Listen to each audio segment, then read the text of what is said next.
एक छोटे से गांव में दो परिवार साथ रहते थे। उस परिवार में दो भाई थे, राम और श्याम।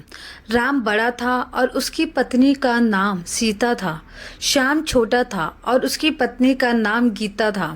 राम की पत्नी सीता बड़ी होने के नाते जिठानी थी और श्याम की पत्नी गीता देवरानी। शुरुआत में दोनों में बहुत प्यार अपनापन था। दोनों मिलकर घर का काम करती, बच्चों की देखभाल करती और हंसी खुशी समय बिताती। लेकिन धीरे धीरे छोटी छोटी बातों पर मतभेद होने लगे। सीता को लगता था कि क्योंकि वह बड़ी है, उसे हर काम में प्रमुखता मिलनी चाहिए। वहीं गीता को लगता था उम्र से कोई फर्क नहीं पड़ता, हर किसी को समान अधिकार समान मिलना चाहिए। एक दिन घर में पूजा का आयोजन था। सीता ने पूजा की तैयारी की जिम्मेदारी ली, लेकिन गीता ने भी मदद करने की इच्छा जताई। सीता ने कहा, तुम्हें तो अभी कुछ भी ठीक से करना नहीं आता, तुम रहने दो, मैं सब संभाल लूंगी। गीता को यह बात चुभ गई। उसे लगा कि सीता हमेशा उसे नीचे दिखाने की कोशिश करती है।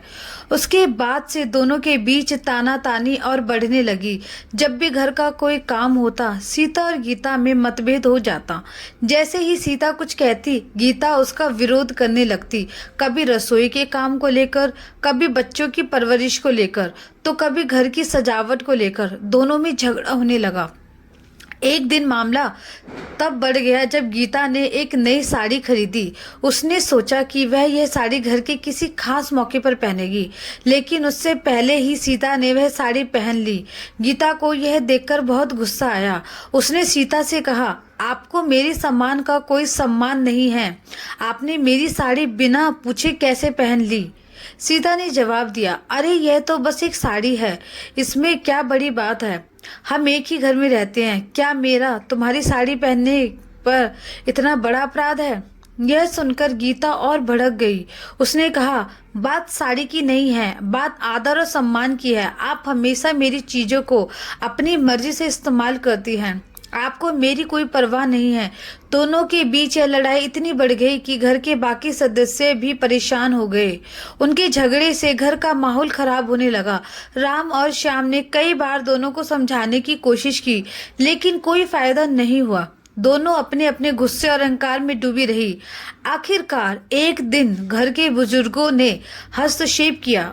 उन्होंने सीता और गीता को बुलाकर समझाया कि परिवार में मिलजुल कर रहना जरूरी है। उन्होंने कहा, घर की शांति आप दोनों के हाथ में है। अगर आप एक दूसरे का सम्मान करेंगी तो एक ही घर का माहौल सुखद रहेगा। छोटी छोटी बातों को बढ़ाने से केवल दूरियां बढ़ती हैं। बुजुर्गों की बात सुनकर सीता और गीता को अपनी गलती का एहसास हुआ। उन्होंने सोचा कि छोटे छोटे मतभेदों के कारण उनके रिश्ते खराब हो रहे हैं, जो नहीं होना चाहिए। दोनों ने एक दूसरे से माफी मांगी और वादा किया कि आगे से वे आपस में समझदारी से काम लेंगी और एक दूसरे का सम्मान करेंगी। इस प्रकार देवरानी जिठानी की यह लड़ाई धीरे धीरे खत्म हुई और घर में फिर से शांति और प्यार लौट आया।